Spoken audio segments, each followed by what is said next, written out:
משיחנו ינהי קהילתנו כולם יוצאים לקראתו לעזיז רבי דאגון ביתו אשרי כל משפחת ביתו כל אחד הוא איתו מקובלת תפילתו לפני אלוקים אשרי משפחת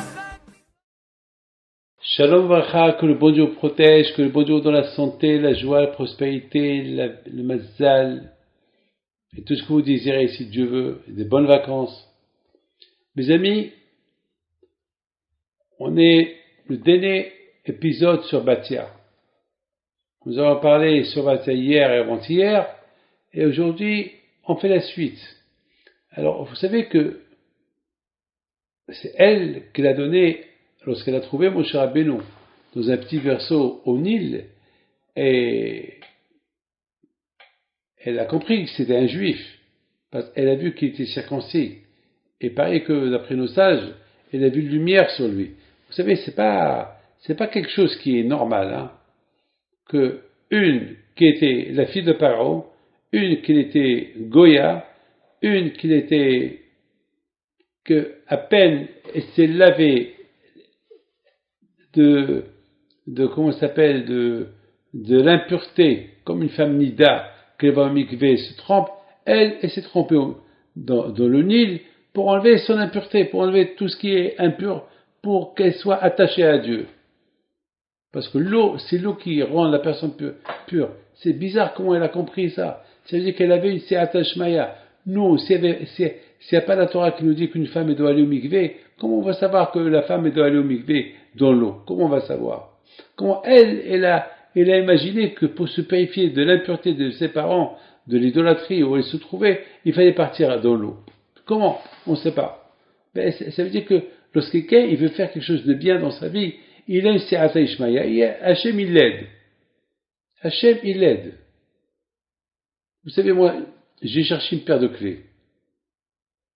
Et j'ai prié. Et j'avais besoin de cette clé. J'ai prié, j'ai prié. Beaucoup de fois ça m'arrive que j'ai besoin de quelque chose, l'argent, je sais, même n'importe quoi, je prie. Et quand je vois au cou, il m'aide. Comment il m'aide, on dirait que je cherche quelque chose d'autre, et en cherchant quelque chose d'autre, je trouve la clé, ou je trouve ce que je cherche. C'est la folie. C'est comme ça. Parce que quelqu'un, il prie à Kadosh Baruch Hu, quand je vois où il aide. C'est pas possible. C'est pas possible qu'il aide pas. Alors, mes amis, Batia,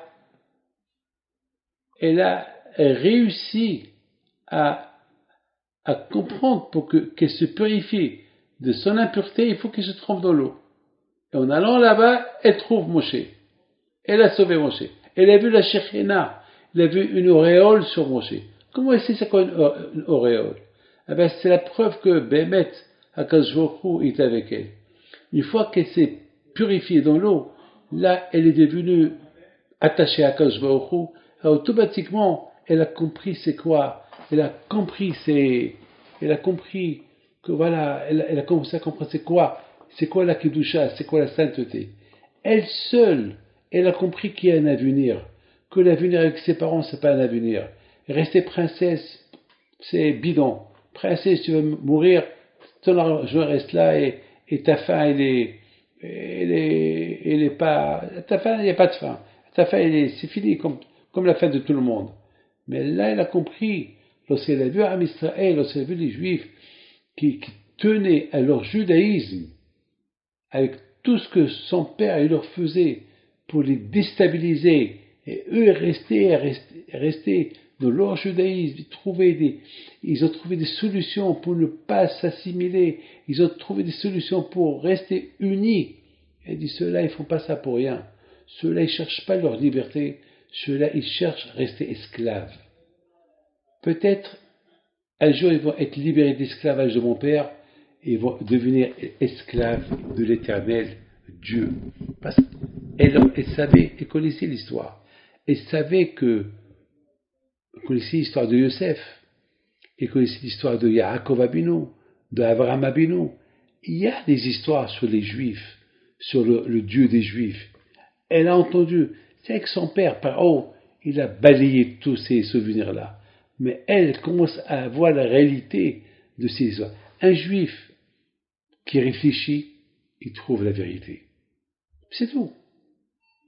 Lorsque quelqu'un se dispute avec sa femme, ou une femme avec son mari, il y a un qui a raison, il y a un qui est fautif, mais les deux ne veulent pas admettre. Mais c'est les deux. Les deux, chacun y réfléchit de son côté. La victime, elle sait qu'elle est victime, mais celui qui a causé à ce que sa femme elle souffre, par exemple, s'il réfléchit bien, il va voir qu'il n'a pas raison.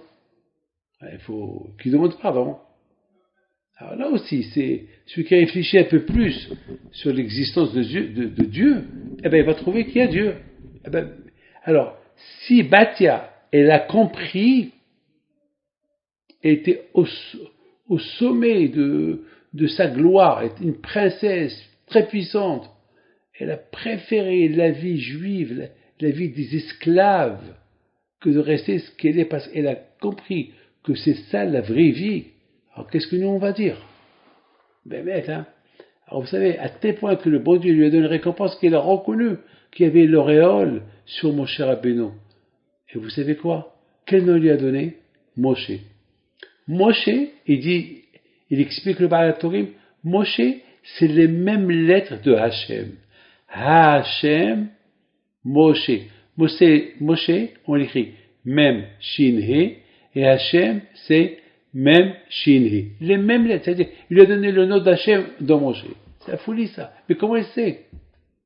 Eh ben, on dit que à Balitahem Se'ilo, on dit que celui qui veut se purifier, eh ben, du ciel on l'aide. Celui qui veut s'attacher à Dieu, eh ben, du ciel on l'aide. Il faut montrer un attachement. Il faut montrer un geste que tu veux t'attacher. Tu montres un geste, ah ben Mina Shamaï, on va t'aider. Voilà, Rabotaï, la leçon que nous, on doit apprendre de Moshe. Je termine avec une phrase. Vous savez que Batia est jamais morte. Elle est restée vivante. Demain, je vous expliquerai encore quelle est la raison qu'elle est restée vivante. Que le bon Dieu protège et vous donne la santé, bracha v'atzlacha, une longue vie à main intéressante.